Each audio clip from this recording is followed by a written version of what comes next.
Video लेकर आई हूँ। और हम जो पढ़ रहे हैं जन आंदोलनों का उदय, तो इसमें हमने बहुत सारे आंदोलन पढ़े, जैसे कि चिपको आंदोलन था, तो उसने पर्यावरण के नुकसान के ऊपर प्रश्न उठाए, उनके विचार किया, उनके ऊपर ध्यान आकर्षित किया। उसी प्रकार से किसान आंदोलन ने किसानों की समस्याओं की तरफ सरकार का ध्यान आकर्षित किया। और जो सामाजिक आंदोलन थे, उन्होंने लोगों की सामाजिक आर्थिक जो समस्याएं हैं उनकी तरफ ध्यान सरकार का आकर्षित किया। इसी प्रकार से कल हमने जो ताड़ी आंदोलन की बात की थी, वो एक समाज के नकारात्मक पहलू की तरफ सरकार का ध्यान आकर्षित करता है। और इसी क्रम में आज जो हम चर्चा करेंगे जिस आंदोलन के ऊपर, ये बहुत बड़ा आंदोलन रहा है और इसका नाम है नर्मदा बचाओ आंदोलन। ठीक है, नर्मदा बचाओ आंदोलन किससे संबंधित है? जैसे सरदार सरोवर परियोजना से ज्यादातर क्या हुआ था कि भारत में 8वें दशक के प्रारंभ में भारत के मध्य भाग स्थित नर्मदा घाटी में, नर्मदा घाटी जो है मध्य भाग में, भारत के मध्य भाग में ना, नर्मदा घाटी में विकास परियोजनाओं के तहत मध्य प्रदेश, गुजरात और महाराष्ट्र से गुजरने वाली नर्मदा व उसकी सहायक नदियों पर 30 बड़े, 135 मझोले यानी मीडियम साइज के और 300 छोटे बांध बनाने का प्रस्ताव रखा गया था, है ना। नर्मदा घाटी विकास परियोजना आई थी, उसके तहत जो नर्मदा नदी है वो गुजरात, महाराष्ट्र, मध्य प्रदेश तीनों राज्यों में बहती है, उसका जल तीनों राज्यों को मिलता है। तो उसके ऊपर बांध बनाने का एक प्रस्ताव रखा गया था विकास के मॉडल के तहत, जिसके तहत 30 जो है बड़े लार्ज प्रोजेक्ट आए थे, 135 मझोले और 300 छोटे बांध, डैम बनाने का प्रस्ताव उन्होंने रखा था, जिसमें से गुजरात में के सरदार सरोवर बांध व मध्य प्रदेश के नर्मदा सागर बांध के रूप में 2 सबसे बड़ी बहुउद्देशीय परियोजनाएं सामने आई थी। ये सिर्फ अकेला एक ही नहीं था, इनके बहुत सारे उद्देश्य थे। ये बहुत बड़ी परियोजनाएं थी और ये लोगों के जीवन को बहुत बड़े स्तर पर प्रभावित करने वाली थी। तो इनसे संबंधित लोगों ने कि नर्मदा नदी को बचाने के लिए नर्मदा बचाओ आंदोलन की शुरुआत की थी। और ये जो लोग थे जो इसका समर्थन कर, नर्मदा बचाओ आंदोलन जो कर रहे थे, उनका मानना था कि अगर ये बांध बने इस प्रकार से तो ये बहुत नर्मदा नदी को भी नुकसान पहुंचेगा, प्राकृतिक पर्यावरण को भी नुकसान पहुंचेगा, और जो लोग स्थानीय निवासी हैं जिनसे इनको क्षति पहुंचेगी उनके भविष्य का क्या, उनका क्या होगा, क्योंकि करीब लगभग 250 के करीब गांव इसमें पूरे में डूब क्षेत्र में आ रहे हैं। वहीं जो इसके समर्थक थे जिन बांध के परियोजनाओं के, तो उनका कहना था कि भाई ये तो विकास के मॉडल है, इन्होंने जो है ये तो बहुत अच्छे के लिए है, जिससे लोगों को बहुत फायदा होगा, जनजीवन इससे प्रभावित होगा, लोग बहुत विकास करेंगे, बिजली बनेगी, पीने का पानी मिलेगा तीनों राज्यों को, है ना। और इस प्रकार से कृषि में भी सिंचाई के लिए पानी उपलब्ध होगा तो कृषि उत्पाद में भी बढ़ोतरी होगी। ये सारी दलील दोनों अपनी अपनी दलीलें रख रहे थे। खासकर जो नर्मदा बचाओ आंदोलन के लोग थे वो लोगों के पुनर्वास की समस्या को मूल मुद्दा लेकर चल रहे थे। उसके बाद उनके जो विचार थे, उनके जो उद्देश्य थे वो और बड़े हो गए और उन्होंने फिर बांधों के निर्माण पर कई प्रश्न चिन्ह लगाया। उनका कहना था कि अभी तक जितनी भी परियोजनाएं बनी हैं उनके ऊपर जो धनराशि खर्च की गई है उनका विश्लेषण किया जाए पहले, कि क्या जो धनराशि खर्च की गई है उसका उतना प्रतिफल मिला है, या जो लोग प्रभावित होते हैं उनको उनका क्या, यानी कुछ लोगों के लाभ के लिए आप बहुत सारे लोगों को जिनका कोई लेना देना नहीं है उनको प्रभावित नहीं कर सकते हैं। हमने पहले भी चर्चा की थी कि कई बार ऐसा होता है कि विकास के लिए जो है ऐसा होता है कि अगर कहीं डेवलपमेंट होना है तो सरकार किसी भी जमीन को अधिकृत कर लेती है और उससे वहाँ के जो निवासी हैं उनको बहुत सारी समस्याओं का सामना करना पड़ता है। तो इसी से संबंधित ये पूरा आंदोलन है।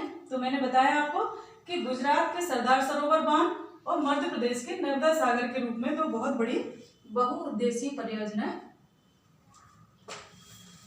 प्रस्ताव सामने लाए गए थे, जिसके उसमें ये नर्मदा बचाओ आंदोलन जो है प्रारंभ किया गया था, है ना। अब इसमें मैंने बताया आपको उनकी मांग क्या थी। तो मेन मांग थी इनकी औचित्य पर इन्होंने प्रश्न लगाया था, है ना। तो इनका था बांध की उपयोगिता से जोड़कर देखा जा रहा था, मैं बता ही चुकी हूँ। इसमें इनका विरोध करने वाले कह रहे थे कि जो विकास है उसका औचित्य क्या है, क्या इतना आवश्यक है कि इतने सारे लोगों को इसमें प्रभावित किया जाए, है ना। यही इनकी मांग थी। और बांध की उपयोगिता वाले जो थे, बांध के समर्थक समर्थकों का तर्क था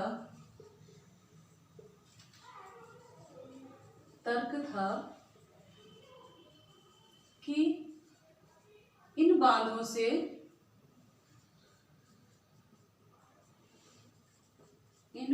से क्या होगा, तीनों राज्यों को यानी गुजरात, महाराष्ट्र और मध्य प्रदेश को, तीनों राज्यों को पीने का पानी, सिंचाई की सुविधा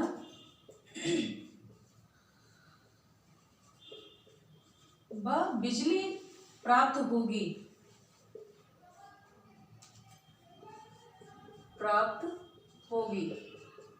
ठीक है। इसके साथ साथ इनका ये भी तर्क था कि सूखा और बाढ़ से भी राहत मिलेगी। इसके अतिरिक्त सूखा व बाढ़ से भी राहत मिलेगी,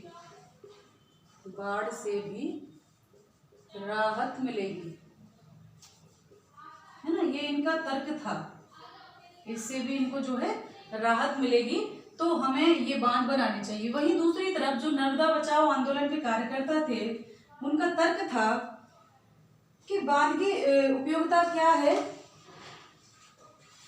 इनका मानना था कि प्रस्तावित बांध के निर्माण से तीनों राज्यों के, संबंधित राज्यों के जो है 245 गांव, 245 गांव जो है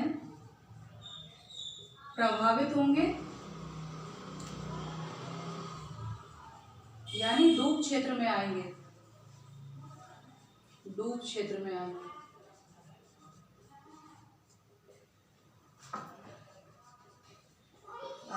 है ना। तो इसके लिए इनके पुनर्वास की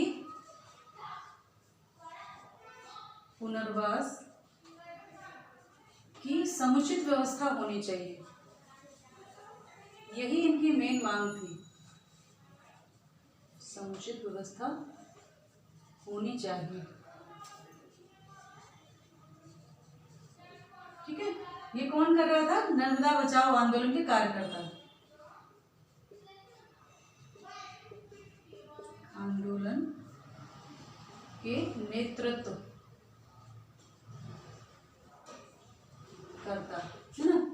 इनकी मांग थी कि भाई जो 245 गांव हैं तीनों राज्यों के मिलाकर, संबंधित 3 राज्य हैं, उनके जो 245 गांव प्रभावित होने वाले हैं, उनके लोगों को क्या, इतने सारे लोग जो प्रभावित होंगे, 245 गांव में कितने परिवार रहते हैं, उन परिवारों का क्या होगा। ठीक है।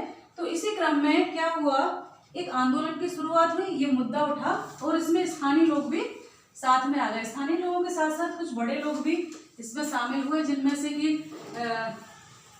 अरुंधति राय, बाबा आमटे, है ना, ये बड़े बड़े नाम सामाजिक कार्यकर्ताओं के इसमें आए थे नर्मदा बचाओ आंदोलन में। ठीक है। और इन 245 गांव के, 245 गांव के करीब 2.5 लाख लोग, करीब 2.5 लाख यानी 2,50,000 करीब, है ना, करीब 2.5 लाख लोग प्रभावित होंगे,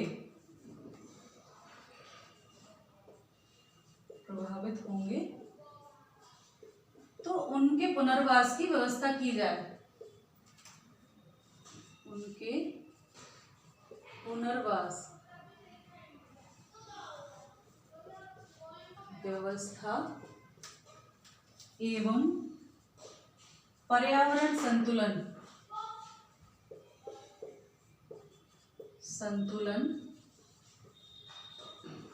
इस आंदोलन की मांग थी।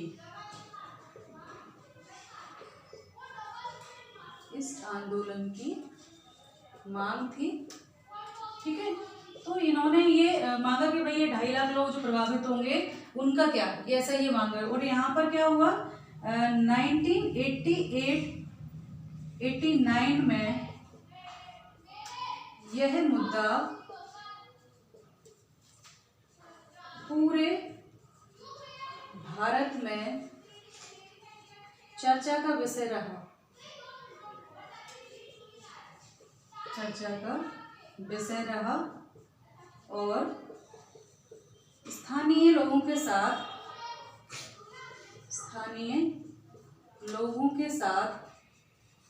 क्या हुआ, सामाजिक कार्यकर्ता भी जुड़े,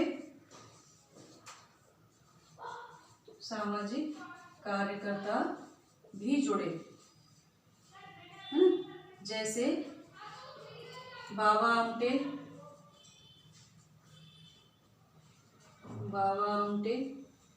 है ना, अरुंधति राय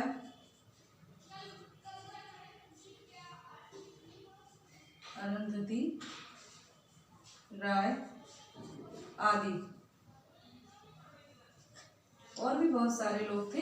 तो इन सब लोगों ने धरना दिया और इन्होंने क्या किया, अब यहाँ पर हम पढ़ेंगे विवाद और संघर्ष। ये लोग यहाँ पर आए और इन्होंने उस मुद्दे को उठाया, है ना। लोगों की समझ, करीब 2.5 लाख लोग प्रभावित हो रहे हैं 3 राज्यों के, 245 गांव डूब क्षेत्र में लगभग आ रहे हैं। तो इनका अब हम देखेंगे विवाद और संघर्ष, विवाद व संघर्ष, ठीक है। तो इन्होंने क्या किया, ये जो कार्यकर्ता थे, इन सामाजिक कार्यकर्ताओं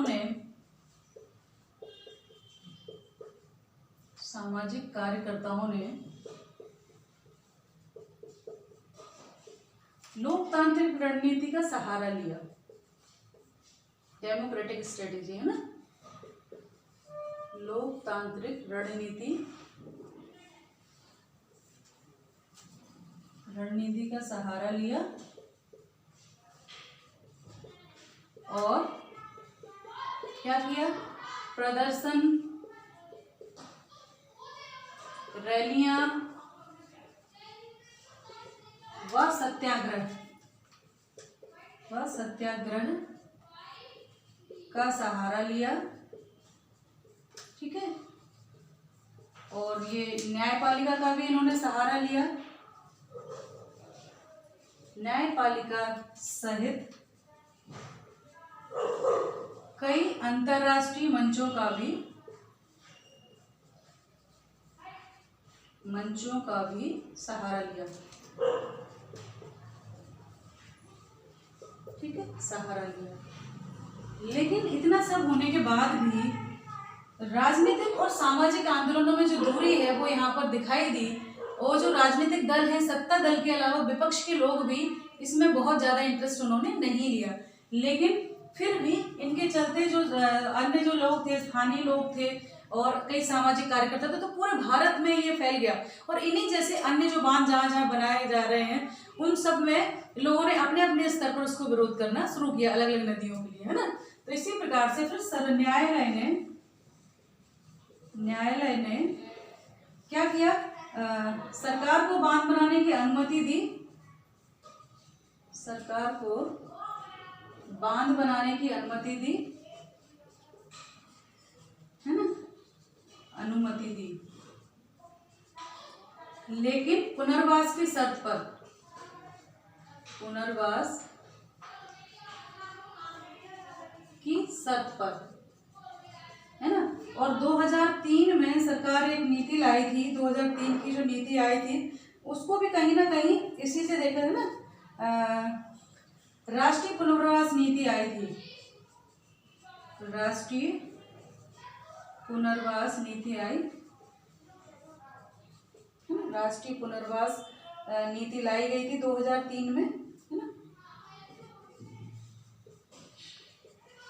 वो कहीं ना कहीं उसको इसी आंदोलन की सफलता से जोड़कर देखा जाता है। तो इनको सफलता तो मिली, लेकिन वहीं मैंने कहा कि राजनीतिक दलों ने इससे बहुत ज़्यादा सपोर्ट नहीं किया। साथ ही साथ इनको बहुत ज़्यादा, इन कार्यकर्ताओं को गुजरात में बहुत ज़्यादा विरोध झेलना पड़ा था, क्योंकि लोग कह रहे थे कि ये तो अड़ियल रवैया अपना रहे हैं, विकास में बाधा पहुंचा रहे हैं, इससे तो डेवलपमेंट रुकेगा, है ना। इसके अलावा लोगों का मानना था कि गुजरात में खास करके, भाई आप डेवलपमेंट क्यों रोक रहे हो, ऐसी अड़ंगेबाजी चीज़ें क्यों कर रहे हो, ये सब चीज़ें। दूसरा, बांध को बनाने पर रोक नहीं लगाई जानी चाहिए। हाँ, आप पुनर्वास की मांग कर रहे हो, बहुत अच्छी बात है। तो ऐसा नहीं है कि इनको सिर्फ अच्छा ही अच्छा मिला था, इनको बहुत सारा विरोध भी झेलना पड़ा था, पूरे देश में भी झेलना पड़ा था कि भाई आप बांध बनाने की अनुमति क्यों अड़ंगा लगा रहे हो, क्यों सुप्रीम कोर्ट में। तो उसकी ऊंचाई पर भी चर्चा हुई थी कि इसकी ऊंचाई कम की जाए। शुरू में 138 मीटर तक इसकी ले जाने की बात हुई थी, तो कोर्ट में केस चलता रहा। अंत में